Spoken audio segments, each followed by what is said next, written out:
ជួជុលទងចាស់នៅក្រោមដើមស្វាយឈើវានៅជាប់មាំមិនទាន់ពុកទេ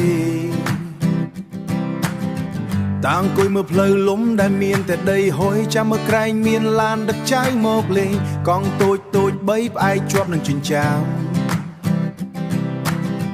តាជូតវាឲ្យស្អាតរងចាំម្ចាស់វាត្រឡប់មកវិញ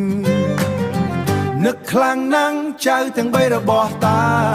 នឹកណាស់ចៅសម្លាញ់ទួងនៅឆ្ងាយតែនៅតែចាំផ្លូវរាល់ថ្ងៃចង់ឮសំឡេងក្មេងរត់លេងឲ្យផ្អើលផ្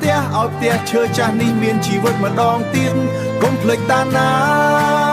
ចៅសម្លាញ់របស់តាយាយឯងសម្រិតសម្រាំងទុកអង្គថ្មីឲ្យចៅ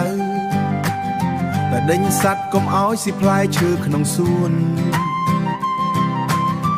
ចង់ទុកឲ្យចៅបានបញ៉ាំដោយផ្ទាល់ដៃខោអាវចាស់ចៅតែទុកចោលនៅទីនេះតាយកមកហិតក៏មានអារម្មណ៍ថាចិត្តគ្នាទោះបីការពិតយើងនៅម្នាក់ម្ខាងមេនឹកខ្លាំងណាស់ចៅទាំងបីរបស់តានឹកណាស់ចៅសម្លាញ់ទួងនៅឆ្ងាយតែនៅតែចាំផ្លូវរាល់ថ្ងៃ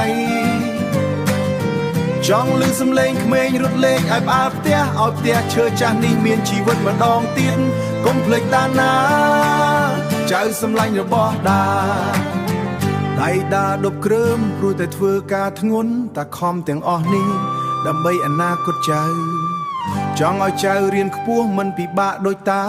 តែពេលខ្លះតាគ្រាន់តែចង់ឃើញមុខចង់អោបចៅឲ្យណែនក្នុងទ្រូងម្ដងទៀត